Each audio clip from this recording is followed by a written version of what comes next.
Hello, Francine Julene here, the founder of the Confidence Club for Kids and host of Parents Talk. I'm here today with my friend Maria Adell. We were both authors in the book called Seek the Heart. 20 authors got together and we wrote this book about sharing our hearts. Marie, would you like to talk a little bit about your chapter and how you help families and children? Yeah, thank you so much for having me. And first of all, I was thrilled to be a part of this project. I feel like everybody that was involved in it really put their heart into it, and I'm so grateful to, be part of this compilation, and also, thrilled to be part of a book with Dr. Temple Grandin as well. My own child has autism, and I'm a special education teacher, so I work with a lot of children that have autism, that have a cognitive impairment, that have some different way of looking at the world. And for me, my chapter in the book addresses a specific thing that happened to me in childhood, my very first earliest memory, and it happened to be around the topic of lying.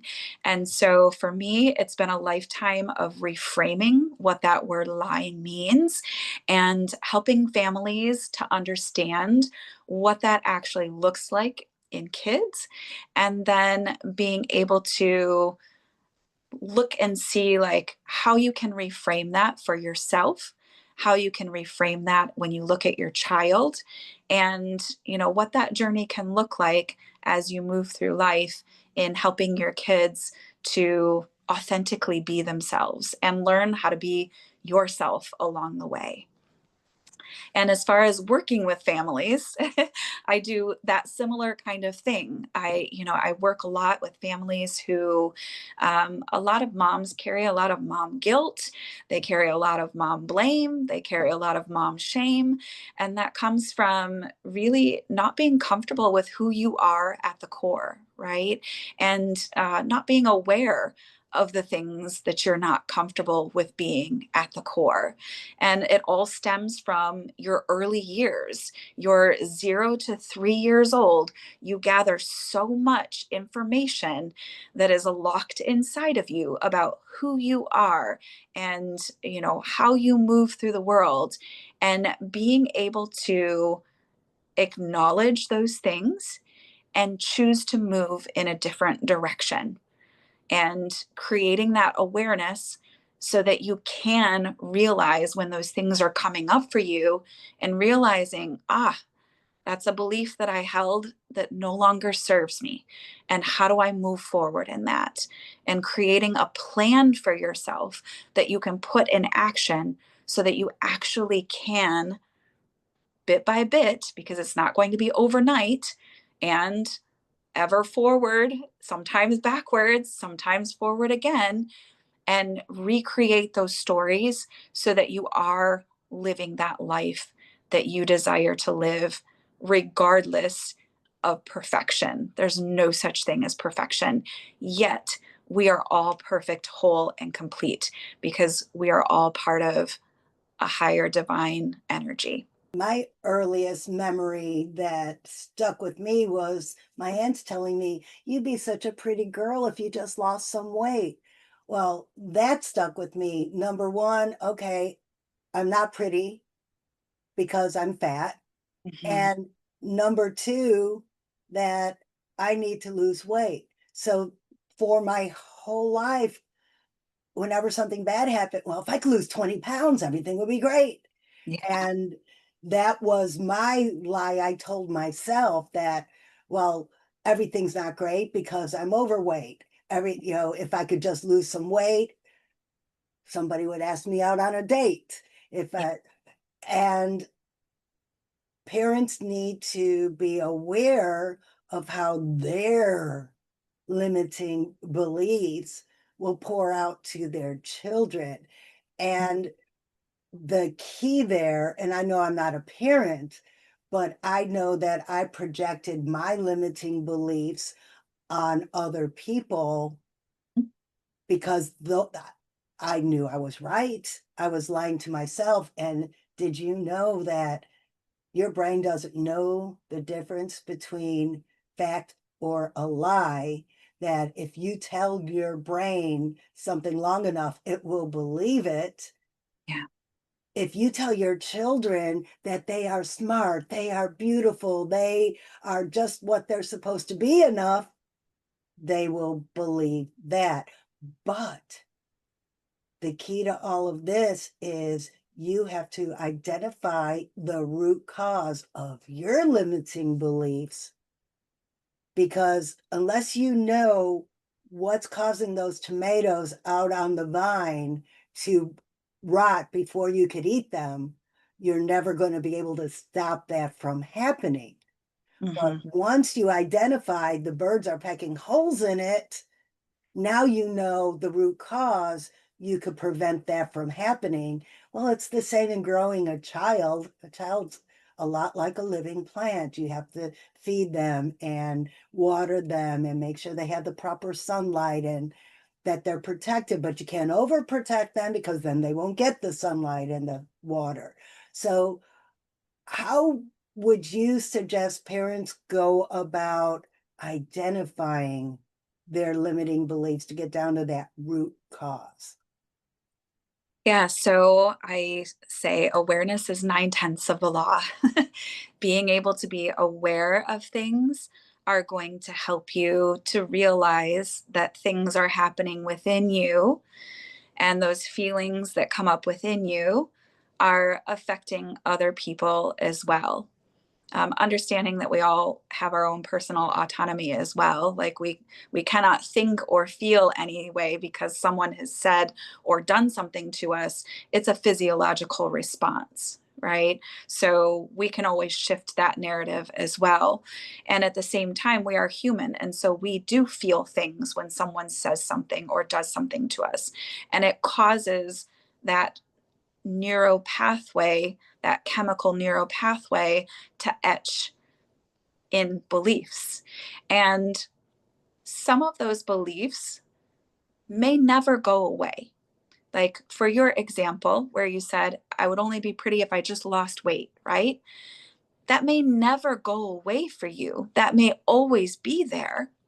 And at the same time, you are aware when it is coming up, and you are able to shift that story and tell yourself, wait, this is not the truth. This is the truth. And you're able to move in the direction of what you desire instead. And again, it sounds so simplistic. Like if I just did that, right? Like every single time, if I just stopped.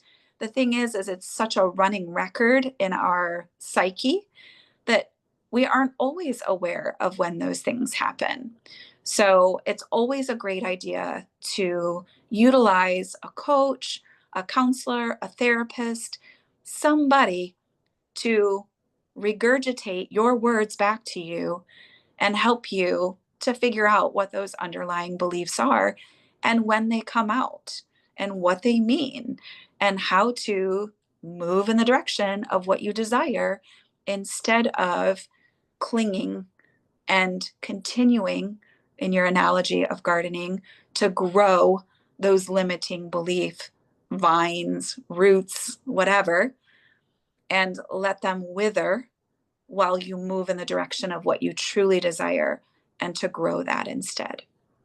Okay, let's stick with the tomato plant here. Sometimes you have to clip off the branches that are not supporting the plant so the ones that are supporting the fruit could grow better. Mm-hmm.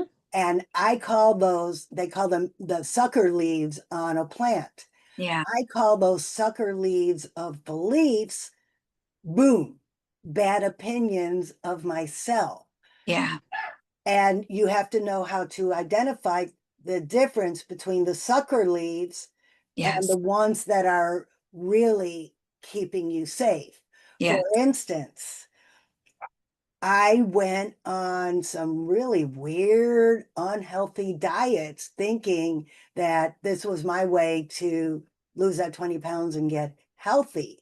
yeah, the boom, the bad opinion of myself was making me willing to try anything Yeah. to get that positive experience I wanted. And I was coming out on the other end with health problems. Yeah. Yeah. Where, yeah, whereas if I eliminated boom initially and said, okay, my goal isn't to lose 20 pounds to be happy. My goal is to live a healthy life. Yeah. Now I have a beautiful tomato to pick. Yes. Yeah. We will not be able to create a life we love out of things that we do not want.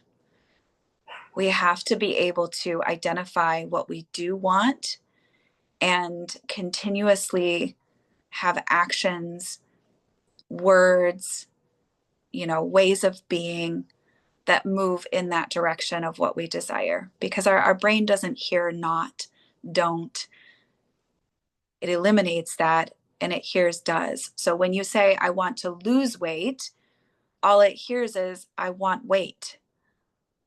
So we are never going to be able to release any kind of anything by focusing on what we don't want. The same goes for money. If you focus on, I don't have enough money to pay the bills, I can't afford that, you never will. You Yeah. have to find a way to be happy with what you have first, then you will attract more. Yeah. So let's talk about behavior. Mm-hmm. If you tell your children, no, don't do that, unless they're standing on the counter ready to fall down, but just normal stuff that's not life and limb related. How do you parent with positive affirmations rather than harsh discipline after the fact? Yeah. So, I mean, for me, I'm a teacher, and I learned early on in my teaching career because I started in early childhood. I learned early on in my teaching career that um, in order to effectively have a student do something that I needed them to do, I could not include the word no in it. I couldn't say no running, no talking, no hitting, because our brains are programmed to hear the last word that is said. So all they were hearing was running, biting, hitting, all of those things. So in order to, you know, be able to do that, I had to be aware of what I was saying. And so being able to release that word no from my vocabulary was everything. And it's even helpful in your own life, right? To release that no, but those kinds of things, right? They prevent you from what actually is occurring. And so, asking them to walk, saying, gentle teeth, gentle hands. So being able to reframe in a positive way. And then when I started getting into my own self development, I was like, oh, I can apply the same thing that I applied with my students to myself in speaking to myself, using those positive words, those things that I desired to happen to help to move in the direction of what I truly wanted and needed. And so it's the same thing with your children as well too. And I'm not quite sure. I feel like we have to ascribe the labels of positive and negative because without one, you don't experience the other. And at the same time, I don't necessarily believe that there is positive and negative, especially when it comes to kids and experimenting and all of the things, right? Sometimes it just is what it is. Like it's experimentation, it's curiosity. Again, learning how you do want to move and be by moving and being in ways that aren't as savory sometimes, like the idea of lying. Sometimes you have to tell a few stories in order to be able to figure out the consequences from it, to realize, like, hey, yeah, that can be a little destructive. I choose to be a different way. So that kind of a thing. What I'm hearing here is that even managers and corporate and in your jobs, this is good, solid advice. Frame everything from the positive if you want more positive in return. And Marie, I'm going to ask you, is there anything you do with journaling and positive affirmations? Journaling is one beautiful way to be able to, listen to yourself and look and see, especially after you've journaled for a few days, then go back and read, like, what patterns are you noticing? What do you see? Those kinds of things. And um, I feel like, in order to rebuild our neural pathways, that reframing is important. And I don't necessarily ascribe to positive affirmations, because if we have a underlying belief, for example, that we're not good enough, that belief is still going to be there. And if we try to tell ourselves that we are enough while that underlying belief is that we're not good enough, our brain is going to know, we are going to know, you are lying, you are not telling me the truth. And so we are not going to be able to move in the direction of what we desire.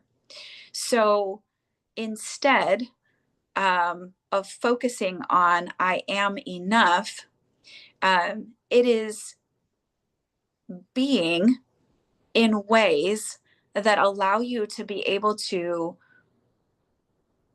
show yourself that there are things that you just simply are that are enough. And there's a realization that has to come about from that. So instead of an affirmation, being able to release and, like, just know that these thoughts are going to come. So it's more of a realization and a releasing that happens rather than an affirmation. So it's like, yeah, I think this thing about myself. It's what I think about myself. It's my underlying belief that this is what is happening. And at the same time, moving in ways that allow you to know that you desire a different narrative. It's a yes, and yes, I believe this about myself, and I can also believe this other thing. It's what makes human beings so wonderful. We have the ability to be able to hold two contradicting beliefs at the same time. It's like, yes, I believe I'm not worthy. And at the same time, it doesn't prevent me from doing all of these other things.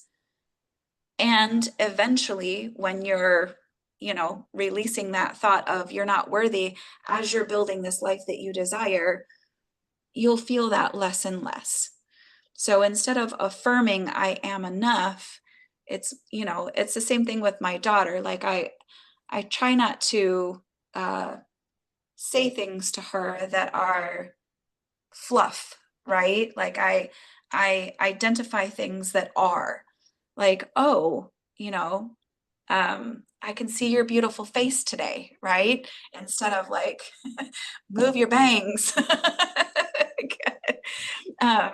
Or I noticed you did your hair differently, right? Instead of saying like, oh, it looks so great, like, I'm still giving her attention and acknowledging her. It's just in a different way, that kind of a thing, because kids are so good at BS detecting.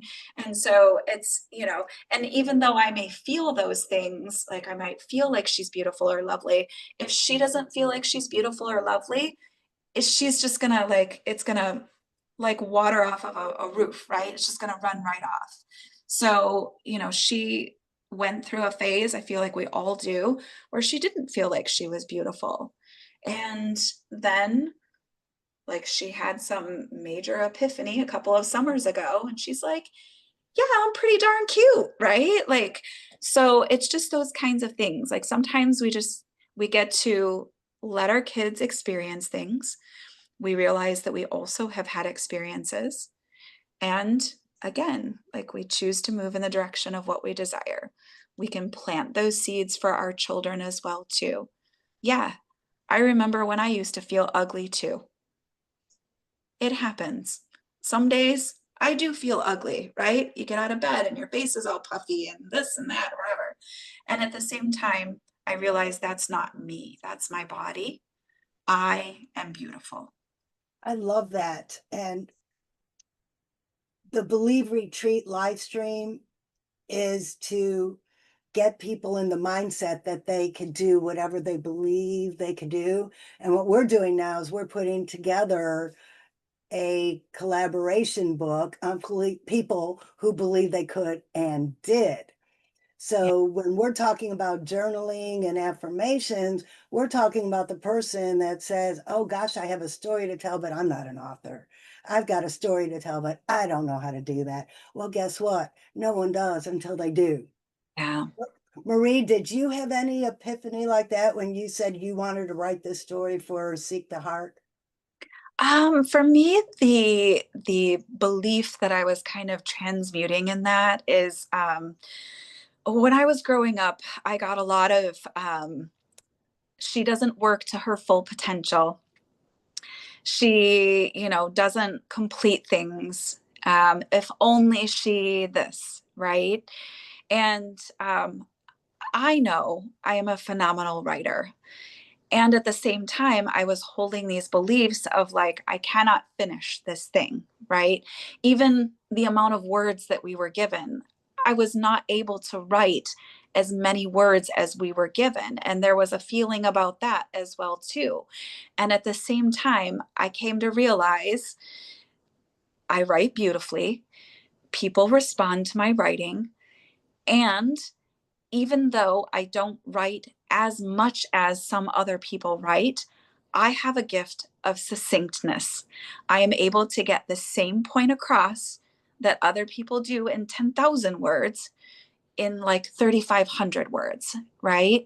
And so I feel like that there's so many things around that. And so I was like, okay, so I finished this. I finished a full chapter that is getting published, and now I have a book that I've been working on for several years.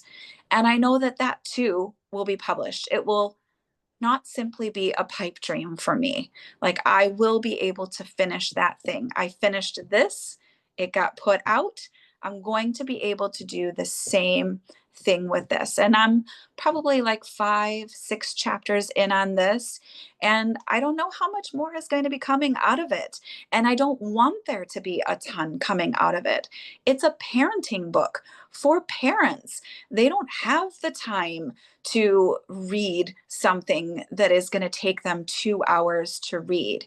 If I can give you something that you sneak away for 5 minutes in the bathroom and you can read a chapter a day, do that, right? And the impact, the message, everything, from my experiences in parenting, my experiences in teaching, all of that. I love research. I'm a huge research nerd, and I've read like far and wide on parenting resources, both things that people, I find abominable, and also, things that are just, they make sense, they're beautiful, they work, that kind of a thing. So it's giving families resources, tools that they can actually utilize to be able to parent in the way that they desire, or teach in the way that they desire, or gift the book to someone that they know, or utilize the information to actually have communication with other people.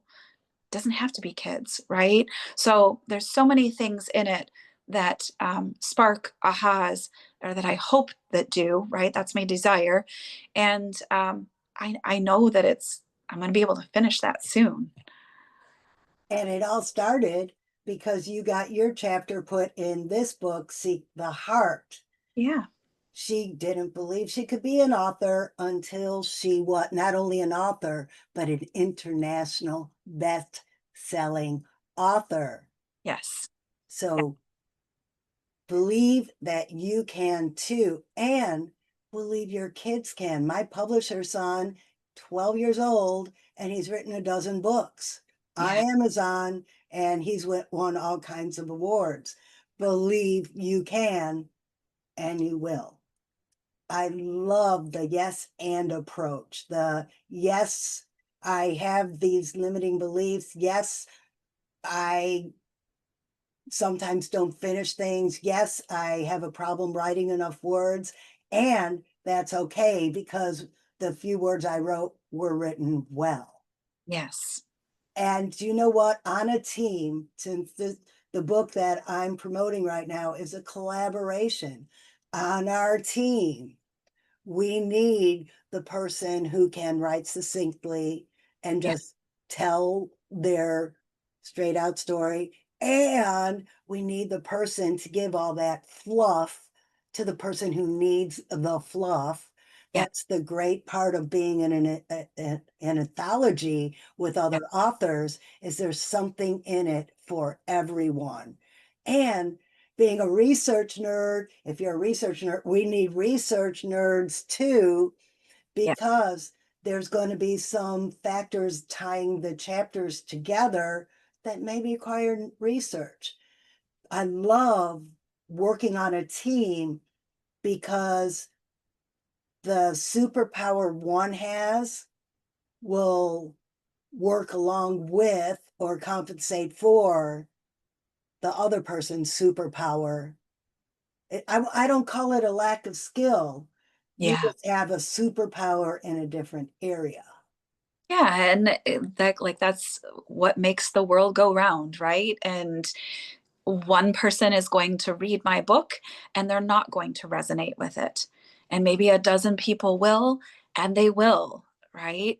So I'm speaking to the people that are ready to hear my heart. Yes. Speak the heart. Yes. Marie's chapter in Seek the Heart. I love it. And superpowers. That's what book two of the Confidence Club for Kids is about. Camp Confidence is the book series.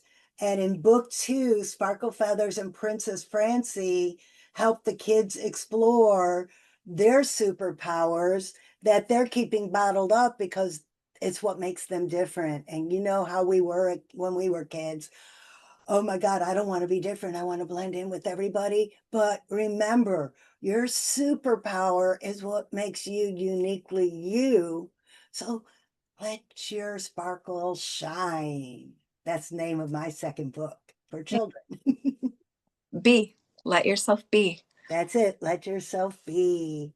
Well, thank you so much, Marie, for doing this episode of Parents Talk. And I'm going to let Marie tell you how you could get in her orbit, how you could find out more about what she does, or maybe even get Marie's help. So, Marie, tell them how to contact you. Yeah, so I am word of mouth. I'm one of those things, and I keep busy with that. So you can find me on Facebook under Marie Adell. And another way also is to find me at Grow You with Marie on Instagram. And that's just the at and then grow, GROW, the letter U, grow you, and then with WITH, and then Marie, MARIE. So those are two great ways that you can get a hold of me. Or at Gmail, growyouwithmarie at gmail.com.